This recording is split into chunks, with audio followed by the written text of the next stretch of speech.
Obviously, a phenomenal fight, incredibly entertaining. I guess how do you feel after a battle like that? Man, I was having fun, so I feel good. Um, I'm excited for I'm excited to get back home, see my family, and get back to work. So. Obviously, Jeremy Stevens, a guy that's been around for a long time. So I mean, I'm sure you've seen him fight. Any surprises in there? Anything different than you expected tonight? No, I knew he was going to be a gamer. He's a hard guy to put away. He swings for the fences, man, with every shot. So it was just weathering the storm and picking my shots and battling, and that's what the fight was. It was a fight fan, an entertaining fight for the fans. So. It seemed like at some point you might just get tired of swinging punches. I mean, were you fatiguing at all? Like, I mean, were you running out of gas at all just from the number of shots you were throwing? We'll always slow down a little bit, but man, even when I'm dead dog tired, I'm gonna keep throwing them out there. So. It was funny because you had a couple takedowns, right? But you backed away from it. Like you knocked him off his feet, and then didn't want to go to the ground. Was that kind of just gentleman's agreement stuff there? Or? No, man, that's like a big brother type of like get off me, like come on, let's go, let's get back to work. It's kind of like a big brother thing, I guess, like a bully on the playground, just shoving the kid down, letting him stand back up, I love it. Like, what's going through your head? Final round, you're doing some shuffles out there, putting on a little show, a little showmanship. I mean, yeah, like I said, man, I was having fun. That's why I do this. I do this because I enjoy it, So that's why you're gonna see happy-go-lucky Clay throughout this entire tournament. I'm gonna have a smile on my face walking out to the weigh-ins. I'm gonna have a smile on my face walking out to the fights, and I'm gonna have a smile on my face leaving the fight, win, lose, or draw now. So. It's awesome. Last thing for me, I guess, is there any particular matchups or names you want to see in the next round? I just want to fight Raush whenever, wherever. I want to get it back, bro. Right here, Clay. Jeremy Stevens' punching power is quite well documented. When he landed, were you like, man, this is a little bit more? Or were you like, this is about what I anticipated in terms of how hard it hits? Man, everybody hits hard.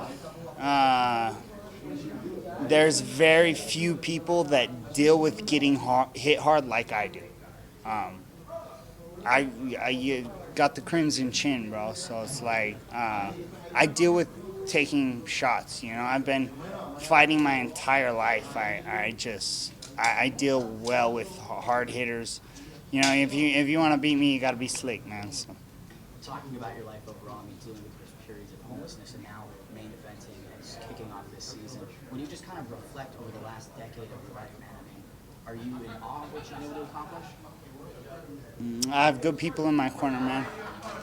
I have God on my side, So with that, you're unstoppable. So. And last thing for me, was this the fight that you wanted? In terms of like how it went out, the fireworks of it?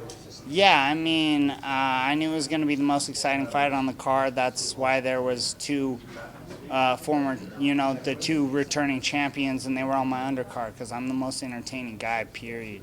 And it's good to have an opponent that's game and willing to make it exciting with you, So. Love it. Congrats, Jack. Hey, Clay, I was wondering if you got a chance to see any of your other fights in your division and if anybody stuck out to you. I watched Nathan Schultz for a little bit when I was warming up. We were watching on the phone. I had to yell at everybody to get it up on the TV for me. So they did. Thank you guys for putting it up on the TV. But Raush, which it was a snooze fest until that last punch. So. You said during the media day that you feel like you're still the favorite. Do you still feel that way?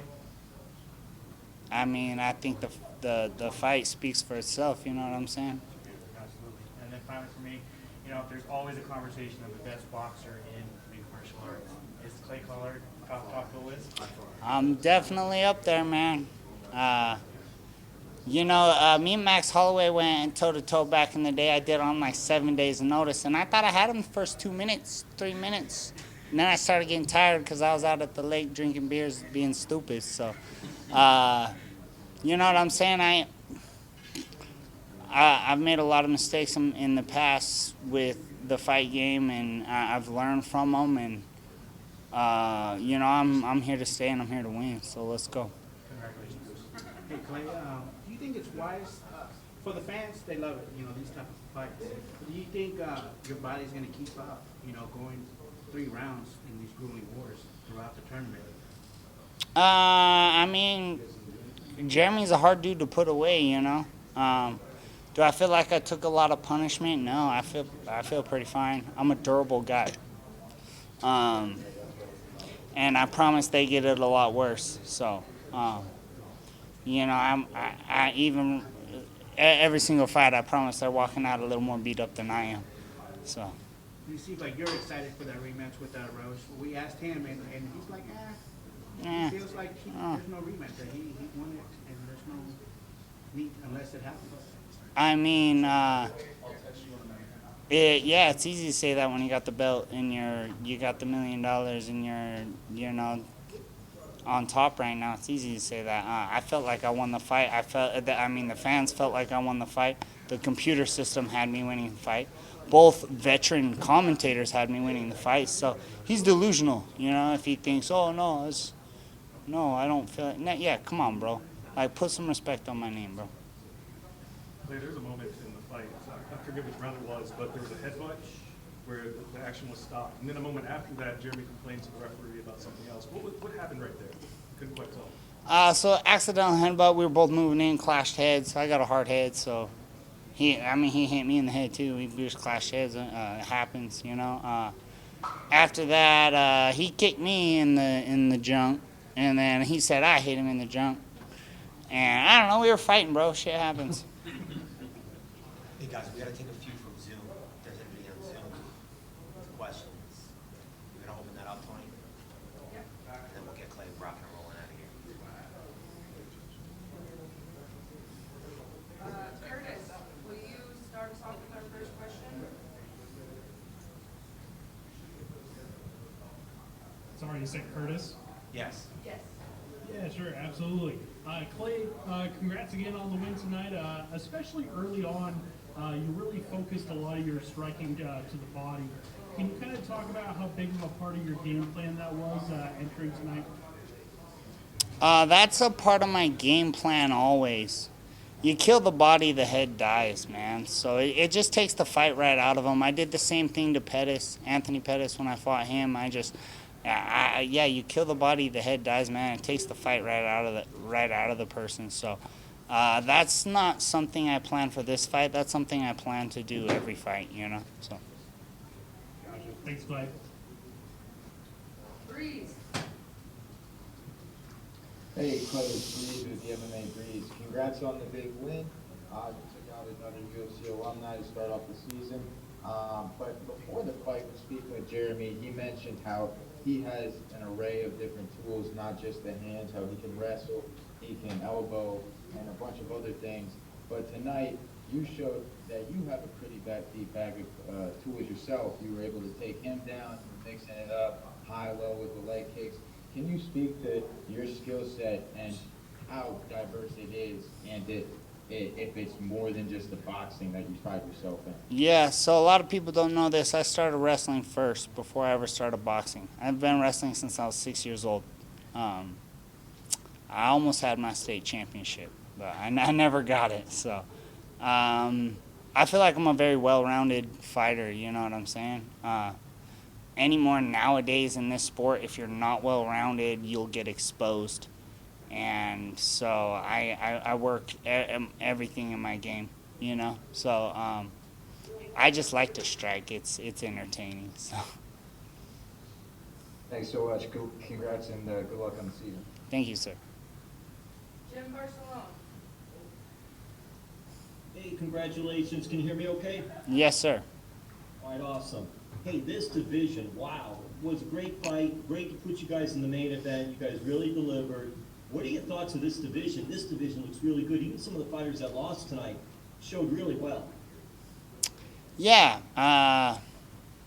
They're all opponents of mine, so, I feel like I said this in the interviews before this, I'm big dog on campus. You know what I'm saying? This is my house, and I'm here to prove it, so. Yeah, I'm excited to fight good fighters, man. That's why I do this. I like beating up the tough guys. Good job. Thank you. Thank you, sir. Last question, Carlos. Hello, this is Carlos from the Drippy Podcast. Hello, Carlos. How are you doing today? Pretty good, actually. That's good. Now, this is the second UFC alum that you dethroned for their PFL debut. How do you feel dethroning Anthony Pettis and Jeremy Stevens for their PFL debut? This is my house, man. They can come over from the UFC, the Bellator. They could come from anywhere, everywhere. I'll take them and I'll beat them, man, because this is my house and I'm one of the best fighters in the world, period. And my other question for you is, I noticed in a comment section on one of the MMA posts I follow that he might get a call referring to you from the UFC. Would you ever sign to the UFC if the opportunity presented itself? They've already sent me emails and things like that, and right now PFL's my home, man, and that they're treating me good so far. So I hope I can keep building the relationship with PFL and make PFL a bigger name and a better place to be,